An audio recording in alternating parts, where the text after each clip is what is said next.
Morning student, मैं Suman Sandhu, Gurugram teacher training college Shri Vijaynagar. इस YouTube channel पर आपका स्वागत है। तो मैं आपको करवा रही हूँ टाइप्स ऑफ को करिकुलर एक्टिविटीज़। तो इससे पहले मैंने आपको 6 टाइप्स करवा दिए थे और जो आज आपका 7वां टाइप है वो है परिभ्रमण। जो आज आपका 7वां टाइप है वो है 7वां पॉइंट है परिभ्रमण। परिभ्रमण या शैक्षिक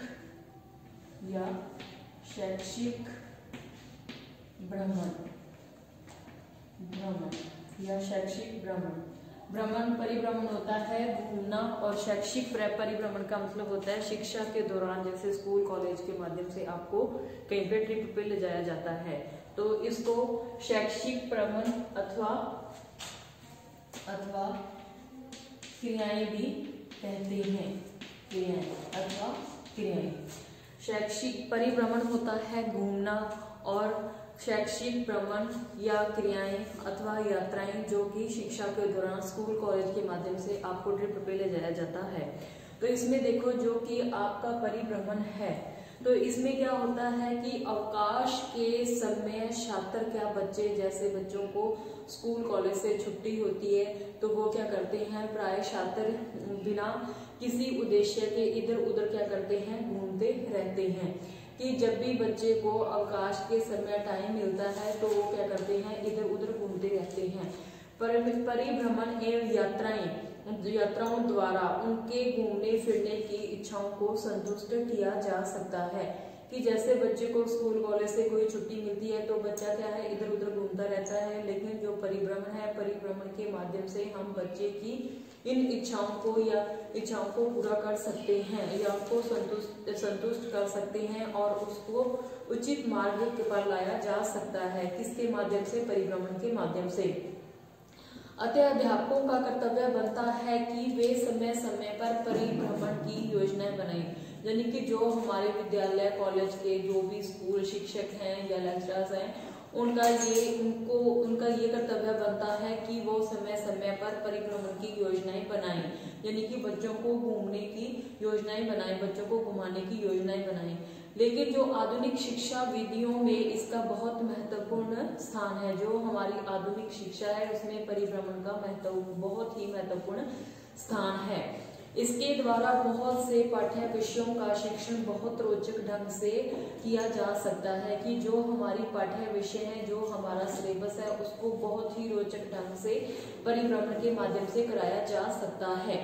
भ्रमण द्वारा छात्रों को विभिन्न स्थानों की वस्तुओं आदि का वास्तविक अध्ययन किया जा सकता है। कि भ्रमण के माध्यम से बच्चा क्या करता है, विभिन्न वस्तुओं और विभिन्न प्रकार के स्थानों और वस्तुओं का शिक्षण बहुत ही रोचक ढंग से किया जा सकता है। भ्रमण इसके द्वारा आदि का वास्तविक अध्ययन किया जा सकता है। वास्तविक होता है किसी चीज को जब हम अपने प्रत्यक्ष आंखों से देखते हैं तो वो चीज क्या होती है, हमारे दिमाग में, हमारी आंखों के सामने जब हम किसी चीज को प्रत्यक्ष रूप में देखते हैं तो वो क्या होती है, वो सारी उम्र के लिए हमारे दिमाग में फिट हो जाती है। तो इसलिए जैसे कि हम बच्चों को पुस्तकीय ज्ञान बोलकर देते हैं, लेकिन उसका बच्चे को इतना नॉलेज नहीं होता। अगर हम उसको बच्चे को परिभ्रमण के माध्यम से घुमाने ले जाते हैं, उस चीज को दिखाकर उसका ज्ञान करवाते हैं, तो वो चीज ज्यादा उनके रहती है, ज्यादा टाइम तक उसको याद रहती है। इस वातावरण उसके बाद है कि इसके अतिरिक्त छात्र भ्रमण द्वारा अपने स्थानीय वातावरण का भी ज्ञान प्राप्त कर लेते हैं। जो कि उनके स्थानीय वातावरण यानी कि अपने आसपास का जो इन्वायरमेंट है उसका भी ज्ञान प्राप्त कर लेता है बच्चा। अपना जो भी समाज में जो भी हो रहा है या जो भी हमारे समाज में चीजें उपस्थित हैं, तो उस सब चीजों का ज्ञान प्राप्त कर लेता है। तो ये सब क्या है, ये सब हम किसके माध्यम से करते हैं, परिभ्रमण के माध्यम से हम इन चीजों को प्राप्त कर सकते हैं। भ्रमण पर ले जाने से पूर्व शिक्षकों को छात्रों की सहायता, जो कि अगर हम बच्चे को ट्रिप पे ले जाते हैं तो हमारे जो शिक्षक हैं उनको एक योजना बनानी चाहिए, उसकी तैयारी पहले से ही करवानी चाहिए। ट्रिप पे ले जाना है तो ट्रिप पे ले जाने के लिए पहले से जो भी योजना हो उसको तैयार करो, उसके बाद उस योजना को लागू करो। तो ये योजना बनाते समय आपको किन किन बातों का ध्यान रखना है, किसको, शिक्षक को। तो उसमें देखो आप सबसे पहले जो आपको क्या ध्यान में रखना है, बच्चे को ट्रिप पे ले जाना है, तो जो भी हम योजना बना रहे हैं तो उसमें 1 नंबर ये आता है कि भ्रमण के समय भ्रमण संबंधी जो भी क्रियाएं हैं, भ्रमण संबंधी रूपरेखा पहले से ही बना लेनी चाहिए। यानी कि हमें किस जगह पर ले जाना है, किस पे बच्चे को ले जाना है, कितने टाइम लगेगा, कितना आने में लगेगा, कितना जाने में लगेगा और कितना टाइम वहां पे रुकना है, इन सब चीजों की योजना सबसे पहले ही टीचर्स को क्या करनी है, तैयार कर लेनी है। उसके बाद है भ्रमण पर ले जाने वाले छात्रों को व अभिभावकों को लिखित स्वीकृति लेनी चाहिए। यानी कि जो हम बच्चों की ट्रिप ले जा रहे हैं, उनको परिभ्रमण करवाने ले जा रहे हैं, तो उनके जो पेरेंट्स हैं उनसे पहले अपने को क्या करना है, लिखित रूप में उनके सिग्नेचर लेने हैं। किसी भी आप पेपर पे लिख के और आप उनके पेरेंट्स के सिग्नेचर लोगे।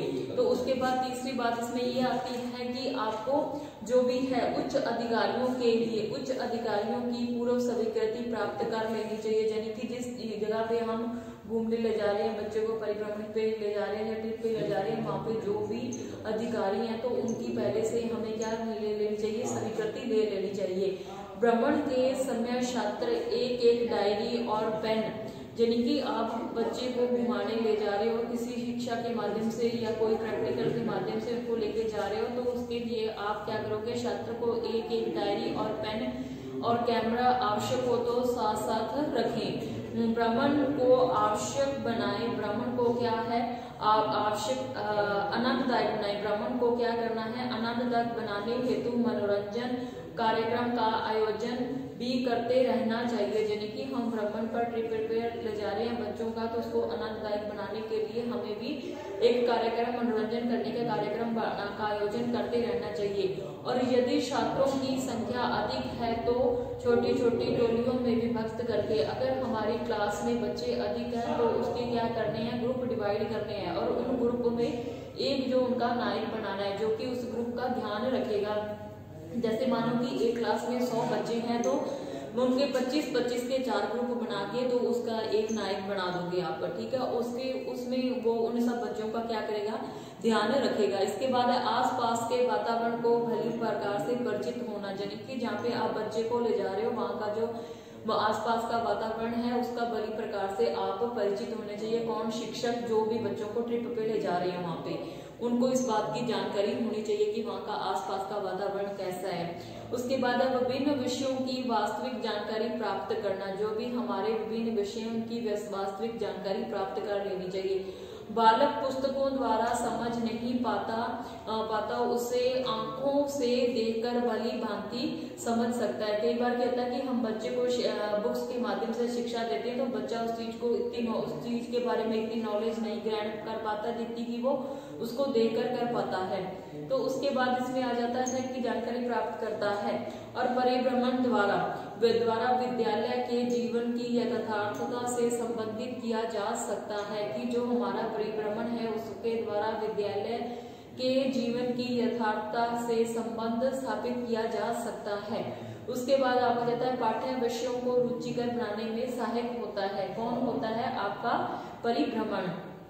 उसके बाद आपका आ जाता है कि इसमें जो भी आप ले जा रहे हो बच्चों को साथ में लेके जा रहे हो तो आपको किन किन बातों का ध्यान रखना है और किन किन बातों के क्या क्या लाभ होंगे इस चीज का भी आपको ध्यान रखना है। तो इसमें जो आपका परिभ्रमण है, परिभ्रमण यानी कि आपकी जो ट्रिप है जो स्कूल कॉलेज के माध्यम से ले जाई जा रही है तो उसको ले जाते समय आपको किन किन बातों का ध्यान रखना है। तो उसके बाद आपका आगे आ जाता है, ये तो आपका 7वां पॉइंट हो गया परिभ्रमण शैक्षिक भ्रमण अथवा। उसके बाद आ जाता है एनसीसी, 8वां आपका आ जाता है इसमें एनसीसी। इससे पहले मैंने आपको करवाया था रेड क्रॉस, वो भी एक अंतरराष्ट्रीय संस्था है। और ये एनसीसी है जो हमारी एनसीसी है, अब तक देश के अधिकांश विद्यालयों में एनसीसी प्रारंभ की गई है। और इसके उद्देश्य क्या है, एनसीसी को प्रारंभ करने के मुख्य उद्देश्य क्या क्या है। इसके मुख्य उद्देश्य ये है कि हम बच्चे को जो भी शिक्षा दे रहे हैं एनसीसी के माध्यम से क्या होता है कि बच्चे का शारीरिक, मानसिक, चारित्रिक विकास होता है। जो हमारी एनसीसी है उसके माध्यम से बच्चे का शारीरिक, चारित्रिक, मानसिक विकास होता है। उसके बाद इसमें आ जाता है कि देश की रक्षा की दूसरी पंक्ति को तैयार करना। हमारे देश की जो रक्षा की दूसरी पंक्ति को तैयार करना की एनसीसी के माध्यम से बच्चे को इस तरह ट्रेन किया जाता है कि जिस तरह से हमारे ये आर्मी वगैरह होते हैं उसी तरह से ये एनसीसी होती है। उसके बाद है नेतृत्व के गुणों का भी विकास किया जा सकता है। उसके बाद है देश प्रेम की भावना का विकास करना, किसके माध्यम से, एनसीसी के माध्यम से। फिर है अनुशासन एवं आत्मविश्वास को भी विकास किया जा सकता है। उसके बाद है शारीरिक, देश प्रेम हो गया, आपका अनुशासन और आत्मविश्वास हो गया। फिर आपका शारीरिक श्रम के प्रति समुचित दृष्टिकोण विकसित करना, कि जो हमारा शारीरिक श्रम है उसके प्रति समुचित दृष्टिकोण को विकसित करना। फिर है आपका शारीरिक श्रम के प्रति समुचित दृष्टिकोण को विकसित करना, कि जो हमारा शारीरिक श्रम है, यानी कि जो हम शारीरिक श्रम करते हैं, शारीरिक श्रम के प्रति समुचित दृष्टिकोण भी विकसित किया जा सकता है। किसके माध्यम से, एनसीसी के माध्यम से। अब आपका 9वां पॉइंट आगे आ जाता है। 9वां पॉइंट आपका है अन्य राष्ट्रीय पर्व। 9वां आपका है अन्य राष्ट्रीय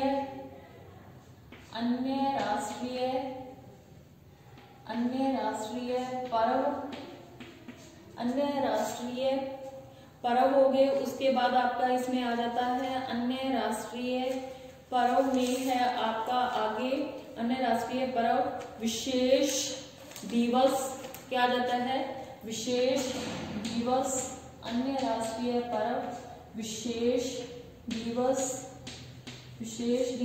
अन्य राष्ट्रीय पर्व विशेष दिवस तथा प्रोजेक्ट आदि कार्य, प्रोजेक्ट आदि कार्य। तो जो हमारा आगे लिखित क्रियाएं, प्रोजेक्ट कार्य, लिखित क्रियाएं ये किस रूप में की जाती है, लिखित रूप में क्रियाएं की जाती हैं। इसमें आपका 9वां पॉइंट आ जाता है अन्य राष्ट्रीय पर्व हो गए, विशेष दिवस हो गए तथा प्रोजेक्ट आदि कार्य की लिखित क्रियाएं। तो इसमें क्या होता है, इस वाले पॉइंट में आपका होता है कि इसके अंतर्गत जो शैक्षिक महत्व, जो कि हमारा इसके अंतर्गत जो हमारा राष्ट्रीय पर्व है, इसके अंतर्गत जो हमारी शैक्षिक क्रियाएं हैं, जो कि शैक्षिक महत्व होने के साथ साथ ये मनोरंजन भी प्रदान करती हैं, कि शिक्षा के महत्व के साथ साथ ये हमारा क्या करती हैं, मनोरंजन भी हमारा प्रदान करती हैं। इसके अंतर्गत क्या आता है, जैसे बागवानी का कार्य हो गया, प्रोजेक्ट, किसी पर प्रोजेक्ट को कार्य करना, यानी कि किसी चीज को बनाने का कार्य करना। जैसे प्रोजेक्ट हो गया कि आपको काम दिया गया कि विद्युत इसका सौर ऊर्जा का कार्य कैसे होता है, या अदरवाइज कोई दूसरा साइंस का प्रोजेक्ट दे दिया, तो इसके माध्यम से आपका बागवानी का कार्य हो जाता है, प्रोजेक्ट का कार्य करना होता है। और इसके साथ साथ क्या होता है आपका करना, सत्र के अंत में समारोह का आयोजन करना। जो हमारी ये क्रियाएं हैं, जो ये कब की जाती है, ये क्रियाएं कब करवाई जाती है, जब हमारे सत्र यानी हमारे जो साल का लास्ट टाइम होता है, जब साल खत्म होने वाला होता है, आयोजन करना आदि। इन क्रियाओं द्वारा छात्रों के अवकाश के समय का सदुपयोग भी करते हैं और विभिन्न रुचियों के माध्यम से, यानी कि बच्चे की अपनी अपनी रुचियां होती हैं, उनके माध्यम से वो कार्य करते हैं। उदाहरण के तौर पर बताऊं, विद्यालय दिवस हो गया, असेंबली होगी, जैसे आपके एनुअल फंक्शन वगैरह हो गए। उसके बाद प्रदर्शनी होगी, विद्यालय में विभिन्न प्रकार के रुचिपूर्ण व्यापार की आवश्यकता होती है, व्यवस्था की जा सकती है, जैसे कि आपकी फोटोग्राफी होगी, इसमें फोटोग्राफी होगी, विद्यालय दिवस हो गया, असेंबली प्रदर्शन हो गया, इसमें आपका विद्यालय के विभिन्न प्रकार की रुचिपूर्ण व्यापार की व्यवस्था हो सकती है, जैसे फोटोग्राफी होगी, टिकट संग्रह करना की बच्चों की रुचि होती है, फोटोग्राफी में होती है, और टिकट संग्रह करने की होती है, टिकट संग्रह करना, सिक्के संग्रह करना, बागवानी तथा ऐतिहासिक कलाकृतियों आदि के नमूने का संग्रह भी आता है। इसके अतिरिक्त विद्यालय क्लब एवं रेडियो क्लब आदि निर्मित किए जा सकते हैं। इस प्रकार के जो आपका रेडियो क्लब आदि को, इन क्रियाओं का बहुत ही शैक्षिक महत्व है। विद्यालय में वार्षिकोत्सव यानी कि आपका एनुअल फंक्शन हो गया, छात्र संघ दिवस हो गया, छात्र सम्मेलन हो गया, राष्ट्रीय पर्वों का आयोजन, अभिभावक दिवस, पेरेंट्स मीटिंग होती है वो, इसमें आदि को मनाया जाना चाहिए। ये क्रियाएं क्या होती हैं, छात्र के जो बच्चे हैं उनकी चरित्र की क्रियाओं का विकास करने में बहुत ही उपयोगी हैं। कौन सी क्रिया होगी आपकी, जैसे अन्य राष्ट्रीय पर्व हो गए, विशेष दिवस हो गए, प्रोजेक्ट आदि पर लिखित कार्य जो बच्चों को करवाए जाते हैं। अब जो आपकी पाठ्य सहगामी क्रियाएं जो मैंने आपके इसको टाइप करवाए थे, टोटल मैंने आपको 9 टाइप करवाए हैं। इन टाइप से आप इस प्रकार टाइप्स हो गए आपके प्रकार। तो इसमें क्या है, इन पाठ्य सहगामी क्रियाओं के क्या क्या लाभ होते हैं। तो इसमें देखो जो भी बच्चों को लाभ होते हैं, बालकों के नेतृत्व की शक्ति का विकास होता है, यानी कि बच्चा किसी चीज में पार्टिसिपेट करता है तो उसमें नेतृत्व की भावना का विकास होता है। बालकों का शारीरिक विकास भी होता है, किसके माध्यम से, खेलकूद के माध्यम से भी बच्चे का शारीरिक विकास होता है।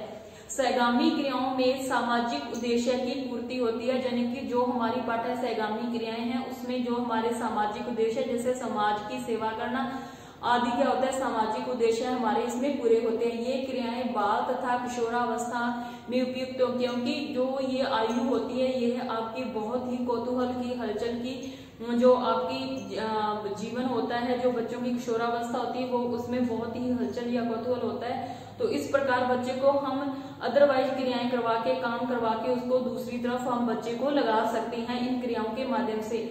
फिर नागरिकता की शिक्षा देने से क्रियाओं को महत्वपूर्ण योग देती है, जो कि हमारी नागरिकता, हमारे देश की नागरिकता है। शिक्षा देने में ये क्रियाएं बहुत ही महत्वपूर्ण है। छात्र अवकाश के क्षणों का उचित उपयोग करना सीख जाता है, यानी कि बच्चे को जो उसका अवकाश का टाइम होता है या कोई छुट्टी होती है उसका उचित उपयोग करना सीख जाता है। किसके माध्यम से, जो हमारी पाठ्य सहगामी क्रियाएं हैं उनके माध्यम से।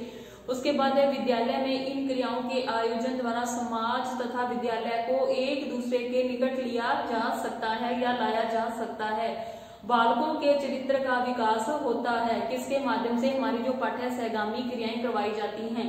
बालकों की अनेक मूल प्रवृत्तियों का शोधन और मार्गीकरण भी होता है, कि जब हम बच्चे को, कई बच्चों को क्या होता है कि इंटरेस्ट होता है तो वो बच्चे अपनी रुचि अभिरुचि को बाहर नहीं निकाल पाते, तो हम इन सहगामी क्रियाओं के माध्यम से उनकी रुचि, उनके इंटरेस्ट को बाहर निकालते हैं, उनको सही दिशा दिखाते हैं। तो वो क्या होता है, उनके बच्चों का मार्गीकरण हो जाता है, उसको उसका रास्ता मिल जाता है, किसके माध्यम से, पाठ्य सहगामी क्रियाओं के माध्यम से। तो ये आपके हो गए पाठ्य सहगामी क्रियाओं के लाभ। तो मैंने आज आपको करवाया था कि 7वां पॉइंट करवाया था परिभ्रमण एवं शैक्षिक भ्रमण अथवा क्रियाएं, जो कि आपकी यात्राएं हैं, यानी कि आपकी जो परिभ्रमण या यात्राएं घूमना होता है। तो इसमें क्या होता है कि हम बच्चे को किसी ट्रिप पे ले जाते हैं, जैसे शिक्षा के उद्देश्य को पूरा करने के लिए जो भी हम जहाँ पे भी ले जाते हैं, तो वहां पे की अवकाश के समय बच्चा क्या करता है, सदुपयोग, बच्चा इधर उधर घूमकर बिना किसी उद्देश्य के इधर उधर घूमता रहता है। तो उस उद्देश्य को पूरा करने के लिए हम बच्चों को क्या करना चाहिए, परिभ्रमण या यात्राओं पर ले जाना चाहिए, और घूमने फिरने से और उचित मार्ग उसको बच्चे को मिलता है अगर हम बच्चे को घुमाने ले जाते हैं। तो अध्यापकों का यह कर्तव्य है, उनके टीचर्स का ये कर्तव्य है कि समय समय पर परिभ्रमण की योजनाएं बनाते रहें, और जो हमारी आधुनिक शिक्षा है, जो हमारे इस टाइम की वैज्ञानिक युग की जो हमारी शिक्षा है की विधियों से बहुत ही महत्वपूर्ण स्थान है। इसके द्वारा बहुत सी पाठ्य विषयों का शिक्षण बहुत सी रोचक ढंग से बच्चे को करवाया जा सकता है। इसके अतिरिक्त छात्र भ्रमण द्वारा अनेक स्थानीय वातावरण को भी जान जाते हैं। जिस एरिया में हम बच्चे को घूमने ले जाते हैं तो वहाँ का जो वातावरण है, स्थानीय वातावरण है, उस जगह का वातावरण, उसके बारे में बच्चे को जानकारी प्राप्त हो जाती है। भ्रमण पर ले जाते समय हमेशा जो हमारे शिक्षक हैं उनको क्या क्या तैयारी करनी चाहिए, तो किन किन बातों का ध्यान रखना चाहिए। भ्रमण पर या ट्रिप पर ले जाते समय बच्चों उनको, जो हमारे शिक्षक हैं उनको क्या क्या योजना बनानी चाहिए, उनको किस किस बात का ध्यान रखना चाहिए। तो भ्रमण संबंधी जो क्रियाओं का संचालन है, तो सबसे पहले हम बच्चों को जहाँ घुमाने ले जा रहे हैं या ट्रिप पे ले जा रहे हैं, तो सबसे पहले हमें वहाँ की रूपरेखा तैयार करनी है कि हमें बच्चों को कितने बजे ले जाना है, कितना टाइम आने में लगेगा, कितना जाने में लगेगा, कितने टाइम हमें वहाँ रुकना है। तो इन सब चीजों का जो भी हमारी खाने की सामग्री जो भी है उसकी रूपरेखा तैयार करनी है। उसके बाद है भ्रमण पर जाने वाले छात्र हैं जो जिस ट्रिप पर जिन बच्चों को ले जा रहे हैं तो उनके जो पेरेंट्स हैं उनसे लिखित रूप में सिग्नेचर पर ले लेने चाहिए। उसके बाद है उच्च अधिकारी को पूर्व स्वीकृति प्राप्त कर लेनी चाहिए कि जहाँ पे भी हम बच्चों को घुमाने ले जा रहे हैं तो वहाँ के जो उच्च अधिकारी हैं, अगर हम उनको कोई पर्यटन स्थल पर ले जाते हैं तो वहाँ पे जो अधिकारी हैं उनसे पूरा वहाँ की जानकारी ले लेनी चाहिए, उनकी स्वीकृति ले लेनी चाहिए कि हम बच्चों को ट्रिप पे ले जा रहे हैं, लेके आ रहे हैं, तो आपका क्या टाइम रहेगा। तो ये सब चीजों का आपको पहले से ध्यान रखना है। किसको रखना है? टीचर को रखना है। फिर उसके बाद है भ्रमण को आवश्यक हो तो छात्र को एक डायरी और एक पेन अपने साथ में रखना चाहिए। यदि आवश्यक हो तो आपको कैमरा भी ले जाना चाहिए। उसके बाद है कि भ्रमण के आनंददायक भ्रमण को जो हमारा ट्रिप जारी है उसको आनंददायक बनाने के लिए हमें मनोरंजन का कार्यक्रम आयोजन करते रहना चाहिए। यदि छात्रों की संख्या अधिक है तो उसे हमें क्या करना चाहिए? ग्रुप में डिवाइड करना चाहिए। और इसके साथ ही उसका प्रत्येक कोई भी साथ में आपको एक कोई ग्रुप बनाना चाहिए और उसमें क्या करना है? आपका जो नायक को साथ में लेना है। जैसे कि किसी क्लास में 100 बच्चे हैं तो आप वहाँ पे 25-25 का एक ग्रुप बना के तो उसमें आपको जो एक नायक बनाना चाहिए जो उस टोली का ग्रुप का नायक होगा या मेन हेड होगा। इसके अब जो आप ट्रिप ले जा रहे हो तो उसके क्या क्या लाभ हैं? तो पहला उसमें देखो, आप छात्रों की जो भी है छात्रों की इच्छा को संतुष्ट करना चाहिए कि जो बच्चे जिस जगह पे जाना चाहते हैं उनकी इच्छा हो, उसको उनकी संतुष्टि मिले। उसके बाद है आपको आसपास के वातावरण से भी भली प्रकार से परिचित होना। फिर है विभिन्न प्रकार के विषयों की वास्तविक जानकारी प्राप्त करना। फिर है आपका बालक पुस्तकों के द्वारा समझ नहीं पाता तो उसे आंखों से देखकर, कई बार क्या होता है कि हम बच्चे को जब पुस्तकीय ज्ञान देते हैं तो वो बच्चा उस चीज को उतने अच्छे तरीके से ग्रहण नहीं कर पाता। अगर जब वो उस चीज को प्रत्यक्ष रूप से अपनी आंखों से देख लेता है तो उसको वो सही तरीके से समझ पाता है। भली भांति जानकारी प्राप्त करना। फिर है बालकों को पुस्तकों के द्वारा समझ नहीं पाने से देखकर भली प्रकार समझ आता है। परिभ्रमण द्वारा विद्यालय के जीवन की यथार्थता से संबंध स्थापित किया जा सकता है। इसके साथ ही है कि जो आपकी पाठ्य विषयों को रुचिकर बनाने में भी ये सहायक है। कौन? आपका जो परिभ्रमण है या शैक्षिक यात्राएं या आपकी ट्रिप होगी। उसके बाद आपका आगे 8वां पॉइंट आ जाता है एनसीसी। एनसीसी में देखो क्या आता है कि जो हमारी एनसीसी है वो क्या, अब तक जो हमारे देश के अधिकांश विद्यालयों में एनसीसी को क्या किया गया है? प्रारंभ किया गया है। तो इसके जो मुख्य उद्देश्य क्या क्या है जो हमारी एनसीसी के, उसमें देखो छात्रों का जो उसका मुख्य उद्देश्य है छात्रों का शारीरिक एवं मानसिक एवं चारित्रिक विकास करना। फिर है देश की रक्षा की दूसरी पंक्ति को तैयार करना। फिर है नेतृत्व के गुणों का विकास करना। देश प्रेम की भावना का भी इसमें विकास होता है। अनुशासन एवं आत्मविश्वास में भी विकास किया जा सकता है। शारीरिक श्रम के प्रति समुचित दृष्टिकोण को विकसित करना। फिर है आपका शारीरिक श्रम के प्रति समुचित दृष्टिकोण को भी विकसित किया जा सकता है। ये आपकी होगी एनसीसी। उसके बाद आपका 9वां पॉइंट आ जाता है कि अन्य राष्ट्रीय पर्व, विशेष दिवस तथा प्रोजेक्ट आदि पर लिखित रूप में क्रियाएं करवाना। जो हमारा इस प्रकार की जो हमारी क्रियाएं हैं इसके अंतर्गत विभिन्न क्रियाएं आती हैं जो कि शैक्षिक महत्व की होनी चाहिए, कि होने के साथ साथ मनोरंजन भी प्रदान करती हैं, कि हमारा इसका शिक्षा में भी महत्व होता है और साथ साथ ये मनोरंजन भी प्रदान करती हैं। जैसे कि बागवानी संबंधी कार्य हो गया, किसी प्रोजेक्ट को करने के लिए सत्र के अंत में आयोजन किया जाता है। जैसे कि हम कोई प्रदर्शनी वगैरह लगाते हैं तो उस प्रदर्शनी को आप जैसे आपका सत्र खत्म होने वाला है, समाप्त होने वाला है, उस टाइम इसको करवाया जाता है। तो इसमें देखो आपके इन क्रियाओं द्वारा छात्र अवकाश के समय का सदुपयोग करना सीख जाता है और विभिन्न प्रकार की रुचियों एवं अभिरुचियों का भी पता चलता है। आपको जैसे उदाहरण के तौर पर बता दूं, विद्यालय दिवस यानी कि आपका एनुअल फंक्शन हो गया, इसमें असेंबली प्रदर्शन हो गया, विद्यालय की विभिन्न प्रकार की रुचिपूर्ण व्यापार की व्यवस्था की जा सकती है। जैसे कि कई बच्चों को फोटोग्राफी वगैरह या टिकट संग्रह या सिक्के संग्रह करने की भी रुचि होती है, तो इसके माध्यम से वो उसको पूरा कर सकता है। विद्यालय में वार्षिकोत्सव, छात्र संघ दिवस हो गया, छात्र सम्मेलन हो गया, राष्ट्रीय पर्व का आयोजन या अभिभावक दिवस जैसे पेरेंट्स टीचर्स मीटिंग होगी। ये सब क्रियाएं करवानी चाहिए। ये अन्य राष्ट्रीय पर्व की विशेष क्रियाओं के अंतर्गत आते हैं। अब जो हमारी पाठ्य सहगामी क्रियाएं हैं, अगर इन क्रियाओं को हम करवाते हैं तो हमें क्या क्या लाभ प्राप्त होते हैं। तो इसमें देखो बच्चों का क्या होता है, बालकों में नेतृत्व की शक्ति का विकास होता है और इसके साथ ही बालकों का शारीरिक विकास भी होता है। सहगामी क्रियाओं के माध्यम से जो हमारे सामाजिक उद्देश्य हैं उसकी पूर्ति होती है। ये क्रियाएं बाल तथा किशोर के लिए भी उपयुक्त होती हैं। नागरिकता की शिक्षा देने में भी क्रियाएं बहुत ही महत्वपूर्ण योगदान देती हैं। छात्र अवकाश के क्षणों में उचित उपयोग, जो उसके अवकाश के समय है, यानी कि उसका जो जिस अवकाश पीरियड है, जो उसका टाइम है, समय बचता है, उसका क्या करना बच जाता है, बच्चा सदुपयोग करना सीख जाता है। विद्यालय की इन क्रियाओं का आयोजन द्वारा समाज तथा विद्यालय को एक दूसरे के निकट लिया जा सकता है या लाया जा सकता है। इन क्रियाओं के माध्यम से बालकों के चरित्र का विकास होता है, बालकों का मानसिक विकास होता है, बालकों की अनेक मूल प्रवृत्तियों का शोधन तथा मार्गीयंत्रीकरण भी हम करते हैं। किसके माध्यम से, जो हमारी पाठ्य सहगामी क्रियाओं के माध्यम से। तो इसके साथ ही आपके जो मैंने टाइप शुरू करवाए थे, को करिकुलर एक्टिविटीज करवाई थी, इसके प्रकार यानी कि इसके टाइप बताए थे और इसके साथ आपको लाभ बताए थे। तो आज की क्लास आपकी यही खत्म होती है, तो कल की क्लास में आपको आगे वाला टॉपिक करवाती हूँ। धन्यवाद।